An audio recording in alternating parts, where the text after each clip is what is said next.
জিন জাতি যেহেতু অদৃশ্য, তাই আমি মহান আল্লাহর বান্দা হিসেবে তাদের কোনো ক্ষতি করার অধিকার রাখি কিনা। দুষ্ট জিন যদি আমার ঘুমের মধ্যে বিরক্ত করে বা অন্য কোনোভাবে ক্ষতি করে, তাহলে পরিত্রাণের উপায় কি? আমি যতটা জানি, বান্দার পায়ে কাটা ফুটলেও মহান আল্লাহ তাকে সওয়াব দিবেন। দুষ্ট জিন যদি আমার ঘুমের মধ্যে বিরক্ত করে, এর জন্য পরকালে মহান আল্লাহ আমার সওয়াব দিবেন কিনা। অনেকগুলো প্রশ্ন একসাথে করেছেন। প্রথম প্রশ্ন উত্তর হলো যে আল্লাহর সৃষ্টি হলেই তাকে কষ্ট দেয়া যাবে না এমন কথা নাই। আল্লাহ যদি কোনো সৃষ্টিকে সৃষ্টি করেন যেটা দিয়ে মানুষ উপকার হাসিল করবে, যেমন আল্লাহ তাআলা হালাল প্রাণীগুলো সৃষ্টি করেছেন মানুষের খাদ্য হিসেবে, অতএব তাদেরকে জবাই করে খানা খাওয়া হালাল।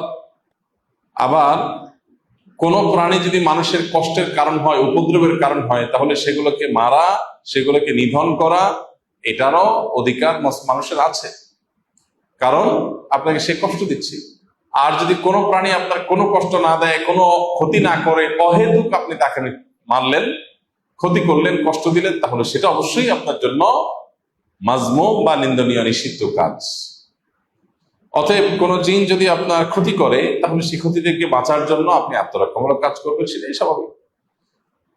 আর মানুষের ঘুমের মধ্যে, ঘুমের বাইরে যে কোনো মুহূর্তে দুষ্ট জিনের উপদ্রব যদি হয়, তাহলে তার আত্মরক্ষার জন্য নবী করিম সাল্লাল্লাহু আলাইহি ওয়াসাল্লামের শেখানো আমল আছে, তিনকুলের আমল আছে, অন্যান্য যে সমস্ত রক্ষা কবচ আমল আছে, সে আমলগুলো আমরা বেশি বেশি করবো ইনশাআল্লাহ। এবং কোনো বিপদ যদি হয়, অনেকে আছেন যে ব্ল্যাক ম্যাজিকের কারণে কষ্টে আছেন, অনেকে আছেন দুষ্ট জিনের উপদ্রবের কারণে কষ্টে আছেন, এবং এই কষ্টটা এত বেশি যে আসলে এই কষ্ট থেকে পরিত্রাণের উপায় অনেকে খুঁজে পান না। এবং অনেক সময় দেখা যায় কষ্টগুলো মাত্রাতিরিক্ত, অনেক বেশি, অনেক কষ্ট।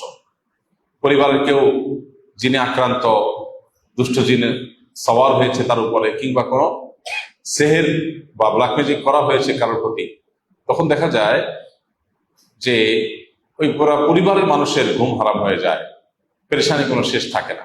সন্দেহ নাই, যদি এটা থেকে আত্মরক্ষার জন্য তিনি রুকিয়া শরঈয়া, শরিয়া সম্মত ঝাড়ফুঁক বা রুকিয়ার আশ্রয় নেন, রুকিয়ার মাধ্যমে তিনি ট্রিটমেন্টের চেষ্টা করেন, পাশাপাশি এই বিপদে তিনি সবর করেন, ধৈর্য ধারণ করেন, অবশ্যই এর জন্য তিনি বিনিময় লাভ করবেন।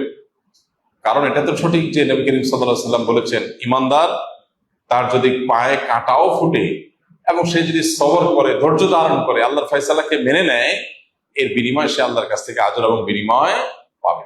এই জন্য যদি কেউ এরকম দুষ্টজনের উপদ্রব কিংবা সেহেরের শিকার হয়ে কষ্ট পায় এবং সে সবর করে, ইনশাআল্লাহ সে আল্লাহর কাছ থেকে আজর লাভ করবে।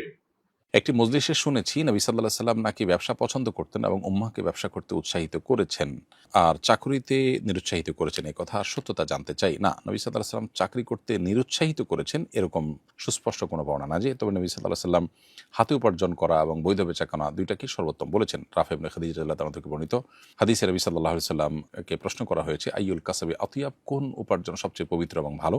তিনি বলেছেন, আমালুর রজুলি বিয়াদিহ, কোনো ব্যক্তি নিজের হাতে উপার্জন করলে, নিজের হাতে কোনো কামাই করলো, হস্তশিল্প হলো বা হাত দিয়ে নিজে কোনো উপার্জন করলো, ব্যবসা বাণিজ্য পরিচালনা করলো নিজে, সেটা হলো সবচেয়ে উত্তম। ওকুল্লু বাইন মাবরুর, এবং যে কোনো কেনাবেচা যেটা ভালো কেনাবেচা, যেখানে কোনো অসৎ উপায় অবলম্বন করা হয়নি, সেটাই উত্তম। এখানেও ব্যবসার বিষয়টি অবশ্য বলা হয়েছে।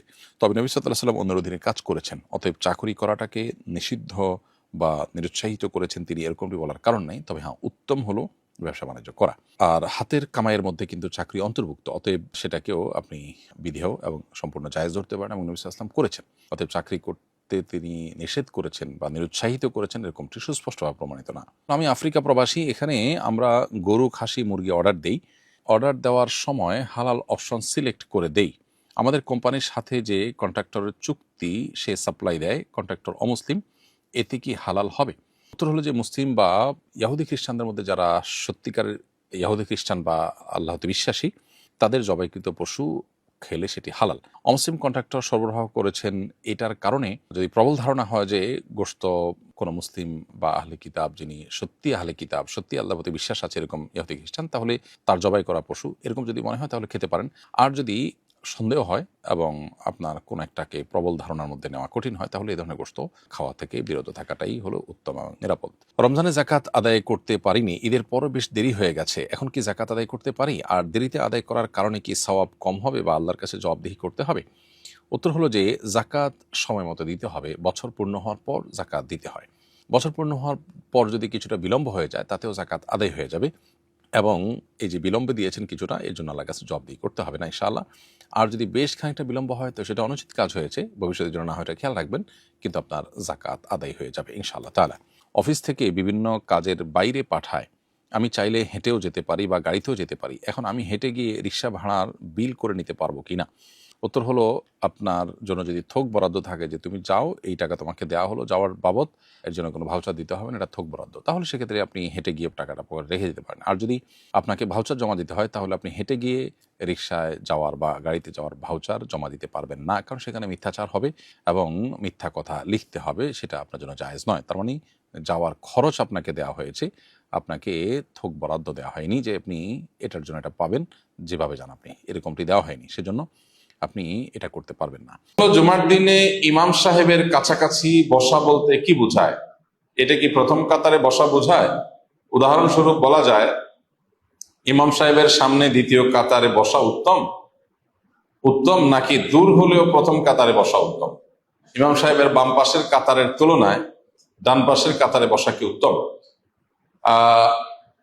এমনিতে সামনের কাতারে বসার ফজিলত পরিষ্কার, বিভিন্ন হাদিসে বিশুদ্ধভাবে বর্ণিত হয়েছে যে নবী করিম সাল্লাল্লাহু আলাইহি ওয়াসাল্লাম ইরশাদ করেছেন, যদি কেউ সামনের কাতারে দাঁড়ানোর ফজিলত জানতো, মানে সত্যিকারের ফজিলত জানতো, আল্লাহর কাছে যে কি মর্যাদা, সে বাস্তব রূপটা যদি কেউ উপলব্ধি করতে পারত, তাহলে তোমাদের সমাজে নামাজের সামনের কাতারে বসার জন্য লটারি করা হয়। অর্থাৎ সবাই বসতে চাইতো, যদি মানুষ জানতো, লোকেরা যদি জানতো, তাহলে লটারি করে সামনের কাতারে বসতে চাইতো। তার মানে সামনের কাতারে বসার, সামনের কাতারে দাঁড়ানোর নামাজের সময় এর বিশেষ ফজিলত আছে, যেটা অন্য কাতারে নাই। এই জন্য আমাদের সবসময় চেষ্টা থাকবে সামনের কাতারে দাঁড়ানোর, সামনের কাতারে বসার। আর সামনের কাতারে বসা বা দাঁড়ানোর জন্য আগে আগে আসতে হবে, পরে এসে মানুষকে ঠেলে ঠেলে সামনের কাতারে যাওয়া প্রশংসনীয় কাজ না। আগে এসে নামাজের জন্য প্রিপারেশন নিয়ে বসে থাকতে হবে, নামাজের জন্য অপেক্ষা করাটাও নামাজের মতো সওয়াব।